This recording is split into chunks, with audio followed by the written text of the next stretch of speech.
Christmas time is approaching. That means food, family, I guess. And, well, if you were a kid, gifts. I remember one Christmas I asked for games for my then new Game Boy Advance. And on Christmas Day, I was given 3, on top of a fuck ton of Beyblades. Sit back and enjoy this Christmas special, where I talk about the games I got for Christmas in 2001. Welcome back to Fox's Game Room. Mario Kart Super Circuit. At the time, the only Mario Kart game I played before that was Super Mario Kart when I was 4, back in 2000. I thought it was okay, but at the time it was the same year I played a bunch of Paperboy on the Super Nintendo. I love Paperboy. I mean, Mario Kart Super Circuit has its usual stuff. You got the cups, time trial, and if you have a friend, you can link up with the link cable to play 2-player. You could choose one of the many characters in the roster. I'm a huge fan of Green Melpert. This was the first time I heard Luigi's voice, and it was odd. Turns out that the voice was from the Mario Kart 64 game. Well, anyway, I mean, the game felt wonky to me, and it still feels wonky to this day. I don't know, it just feels a little jittery and stuff. I suck at Mario Kart, but I know the others feel good to play, like Mario Kart Double Dash, Mario Kart 7, Mario Kart 8, DS, Wii, but this one just wasn't feeling right to me.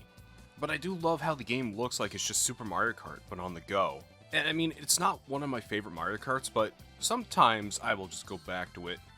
Found out there was a ROM hack that just expands the game. Maybe I'll play that version from now on, and see if that changes my opinion on Mario Kart Super Circuit. Or maybe I'll do a full Mario Kart Super Circuit video if I ever hit 200 subs. Who knows? The second game I played, well, I thought it was terrible because I was a stupid kid, or I was just terrible at the game. That would be Dave Mirra BMX 2. The game is actually alright. It felt a little wonky to control at the start, but you do have a few characters to choose from, but I chose Dave Marinara Sauce because I don't know, he looked like a balanced character. So this is one of the many Tony Hawk clones that came out in the 2000s, and by acclaim standards, you did alright. Now the game doesn't have a story, obviously. What is this, Tony Hawk Underground? I know it came out a few years later, but you do have a career that has many goals. A lot of them are the same, some are different, but you'll need to complete goals to gather EXP to get new levels, and some of the goals is just gathering score, collecting Mira, grind this, jump that, collect the star in the level. Though something must be up with my emulator, because my game glitched out pretty bad here. Like, what the fuck? But I like to look at the console versions down the road. Because I had too much fun recording this segment, and decided to play more of it off camera. I'm stuck, I need 9,000 experience to unlock the next level, but I can't. Maybe the console version fares better. I suggest trying it out on the GBA. Great way to kill an hour or two. Originally I wanted this to be a solo video, but I figured since it's Christmas time, why not just make a Christmas video? Tony Hawk Pro Skater for the Game Boy Color was the very first Tony Hawk game I've ever played. Now I remember loving this game as a kid, and it was in my GBA all the time until I got Final Fantasy V.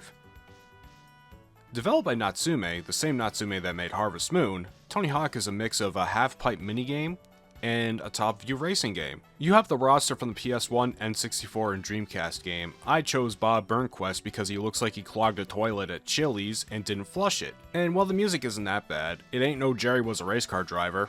So the half-pipe section is just the half-pipe section. You have 2 face buttons. You can make a spinning trick with the A, and you can hold the direction and press B to do a grab trick. Try too much, and you'll crash. This is an attempt to translate the console game over, but it's very limited. I give it credit for this. You have 3 levels. You got Burnside Portland, Skate Park Chicago, and Downtown Minneapolis.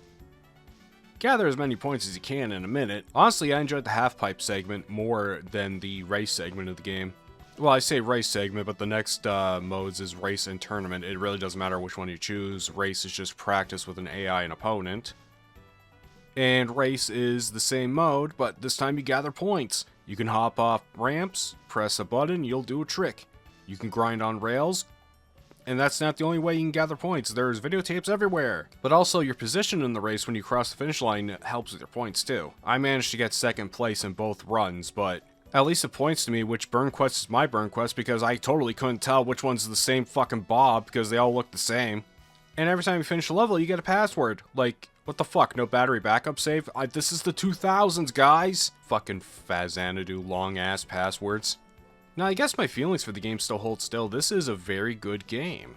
Sure, it feels a little dated, but I mean, it's still serviceable. It brought a good time. The year is drawing to a close, and so is this video. I just wanted to say I have to thank my friends for pushing me to do content again after a long burnout and not wanting to do anything. And if it wasn't for my friends, I'd just quit doing all content on all channels. And the opportunities I had this year, I was lucky enough to have AVGN 8-bit early, and that was by far the biggest thing for me this year. I gushed about it back in October, and I'm still thankful for that. Let us see what 2026 has to offer. Other than my 20s ending. Happy holidays, everybody. And play Paperboy.